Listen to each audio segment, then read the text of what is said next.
ये पता होना चाहिए वास्तव में ये कॉन्सेप्ट है क्या और ये कॉन्सेप्ट आए क्यों हैं। अगर हम बात करें ऊप्स के बेसिक कॉन्सेप्ट्स ये हैं। पहला कॉन्सेप्ट है object. These are basic or fundamental concepts of object-oriented programming structure। आप सब लोग इन्हें जानते होंगे। Again I am using the term जानते होंगे क्योंकि आप इनमें से किसी को भी नहीं समझते हैं। एक एक कॉन्सेप्ट की बात करते हैं। सबसे पहले सबसे बेसिक कॉन्सेप्ट की बात करते हैं ऑब्जेक्ट। अगर आप लोगों से पूछा जाए कि ऑब्जेक्ट क्या है, क्या आंसर देंगे? हाँ जी बताइए। एक फिजिकल एंटिटी है ऑब्जेक्ट। आप इंस्टेंस ऑफ ए क्लास है और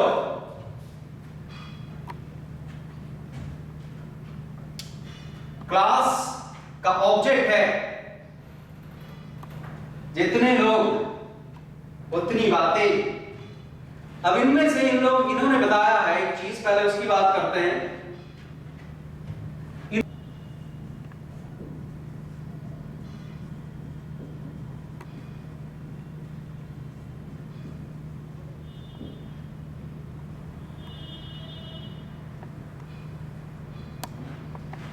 object is an instance of A class.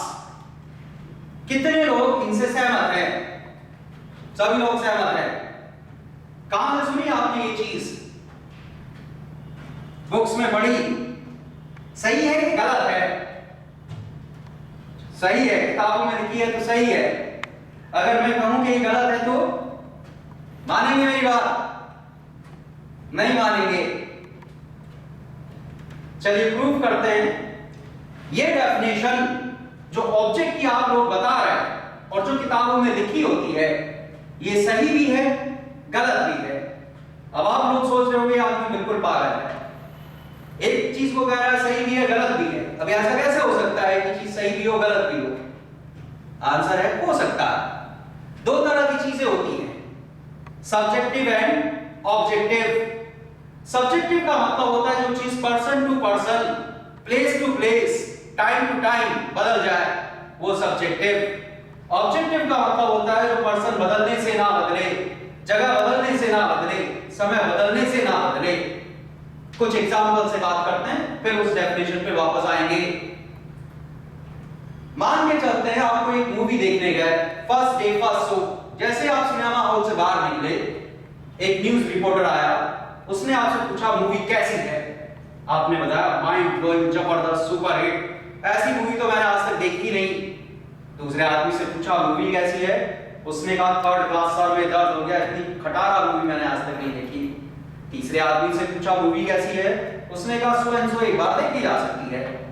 समझ में आ रहा है? हर आदमी का पर्सपेक्टिव अलग है, हर आदमी की प्रेफरेंसेस अलग है। एक चीज जो किसी एक आदमी को बहुत बढ़िया लग रही है, किसी दूसरे आदमी को बेकार लग सकती है। जब कोई चीज आदमी बदलने से बदल जाए, जगह बदलने से बदल जाए, समय बदलने से बदल जाए, तो सब्जेक्टिव होती है। ऑब्जेक्टिव की बात करते हैं। मान के चलते वही सारे लोग आगे बढ़े, आगे एक दूसरा न्यूज रिपोर्टर मिला। उस न्यूज रिपोर्टर ने उनसे एक नया सवाल पूछा। उसने उनसे पूछा सूरज कहां से निकलता है? अब इसके भी दो तरह के आंसर हो सकते हैं। पहला आंसर सब्जेक्टिव, बात करते हैं। पहले आदमी ने बताया मेरे घर के सामने से निकलता है, दूसरे आदमी ने बताया मेरे घर के पीछे से निकलता है, तीसरे आदमी ने कहा मेरे घर के दाईं तरफ से निकलता है। एक आदमी बिल्कुल नाप के बैठा हुआ था, उसने कहा मेरे घर से वेस्ट 32 डिग्री से निकलता है। अगर मैं अपने घर को सेंटर में रख के बात करूंगा क्या होगा? सबका आंसर अलग अलग होगा। लेकिन अगर मैं केवल अर्थ और सन के पॉइंट ऑफ व्यू से बात करूंगा तो आंसर क्या होगा? ईस्ट। जापान में जाके किसी से पूछो आंसर क्या होगा? ईस्ट। अमेरिका में जाके किसी से पूछो आंसर क्या होगा? ईस्ट। अब से 100 साल पहले किसी से अगर पूछा होता ये सवाल, क्या आंसर होता? ईस्ट। अब से 100 साल बाद किसी से पूछे क्या आंसर होगा? ईस्ट। तो समझ में आ रहा है? आदमी बदलने से आंसर नहीं बदल रहा, जगह बदलने से आंसर नहीं बदल रहा, समय बदलने से आंसर नहीं बदल रहा। ये आंसर है ऑब्जेक्टिव, जिसका आदमी से जगह से और समय से कोई प्रभाव नहीं पड़ रहा है। वास्तव में एक ही चीज को अलग अलग लोग अलग अलग नजरिए से देख सकते हैं। अगर हम नजरिया बदले तो चीज बदल जाती है। मान के चलते हैं एक बॉल है, बहुत बड़ी है। आप मान सकते हैं अर्थ जितनी बड़ी है। एक आदमी है, उसे यहां से देख रहा है, उससे पूछा जाता है किस कलर की बॉल है, क्या आंसर देगा? रेड। एक आदमी इधर से देख रहा है, इससे पूछा जाता है बॉल कैसी है, क्या आंसर देगा? व्हाइट। दोनों सही हैं। कैसे? सब्जेक्टिवली। अब मैं सब्जेक्टिवली क्यों कह रहा हूं? क्योंकि इनका आंसर इनकी पोजीशन के ऊपर डिपेंड करता है। अगर मैं इसे यहां ले जाऊं और फिर इससे पूछूं बॉल कैसी है, क्या आंसर देगा? व्हाइट। सेम वे में अगर मैं इस आदमी को इधर ले आऊं और फिर इससे पूछूं बॉल कैसी है, क्या आंसर देगा? रेड। पोजीशन बदलने से इसका आंसर बदल जा रहा है। एक आदमी है जो अंतरिक्ष से इसे देख रहा है, इससे अगर पूछा जाए बॉल कैसी है, क्या आंसर देगा? Red and white. वो ऑब्जेक्टिवली सही है, ये सब्जेक्टिवली सही है, ये भी सब्जेक्टिवली सही है। इस एग्जांपल से हमें पता चलता है कि एक साथ अलग अलग लोग एक ही चीज के लिए अलग अलग आंसर दे सकते हैं और सारे सही हो सकते हैं सब्जेक्टिवली, लेकिन कोई एक ऑब्जेक्टिवली सही होता है। वापस अपने मुद्दे पे आते हैं। मैंने आपको बताया था ये डेफिनेशन सही भी है, ये डेफिनेशन गलत भी है। अब उसे एक्सप्लेन करता हूं। वास्तव में दो पर्सपेक्टिव होते हैं, दो पहलू होते हैं, दो नजरिए होते हैं। एक है कॉन्सेप्ट, दूसरा है इंप्लीमेंटेशन। अगर मैं इंप्लीमेंटेशन के पॉइंट ऑफ व्यू से बात करूं तो ये डेफिनेशन सही है, लेकिन अगर मैं कॉन्सेप्ट के पॉइंट ऑफ व्यू से बात करूं तो ये डेफिनेशन बिल्कुल गलत है। किताबों में इंप्लीमेंटेशन लिखी होती है, आपने इंप्लीमेंटेशन पढ़ी, आपने इंप्लीमेंटेशन करके देखी, कॉन्सेप्ट नहीं पढ़ाया जाता, इसलिए आपको यह डेफिनेशन सही लगती है। वास्तव में कॉन्सेप्ट और इंप्लीमेंटेशन में इनवर्स रिलेशन होता है। अगर कॉन्सेप्ट ए से शुरू होता है तो इंप्लीमेंटेशन जेड से शुरू होती है एंड वाइस वर्सा। दोनों में कौन सी चीज ज्यादा इंपॉर्टेंट होती है? कॉन्सेप्ट के इंप्लीमेंटेशन। कुछ लोगों के लिए कॉन्सेप्ट इंपॉर्टेंट है, कुछ के लिए इंप्लीमेंटेशन इंपॉर्टेंट है, कुछ के लिए दोनों इंपॉर्टेंट है। वास्तव में कॉन्सेप्ट ज्यादा इंपॉर्टेंट होता है। अगर हमें कॉन्सेप्ट आता है तो हम कोई भी इंप्लीमेंटेशन समझ सकते हैं, लेकिन अगर हम केवल इंप्लीमेंटेशन समझें, उसके पीछे का कॉन्सेप्ट ना जाने, तो जब इंप्लीमेंटेशन बदलेगी तो हमें दोबारा से चीजें पढ़नी पड़ेगी। यही कारण है कि आप लोगों ने C++ पढ़ी, फिर आप जावा सीखने आए हैं। क्यों? क्योंकि आपने कॉन्सेप्ट नहीं समझा।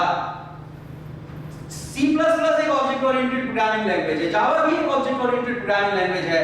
अगर आप एक बार ऑब्जेक्ट ओरिएंटेशन के कॉन्सेप्ट समझ लेते तो आप कोई भी ऑब्जेक्ट ओरिएंटेड प्रोग्रामिंग लैंग्वेज खुद यूज कर लेते, क्योंकि आपको उसके पीछे के कारण पता होते।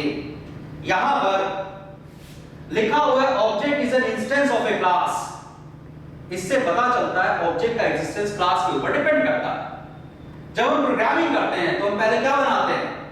क्लास, उसके बाद उसका ऑब्जेक्ट बनाते हैं। तो जैसा हमने पढ़ा वैसा हमने करके देखा, हमें लगा बिल्कुल सही है, लेकिन कंसेप्चुअली ऐसा नहीं होता।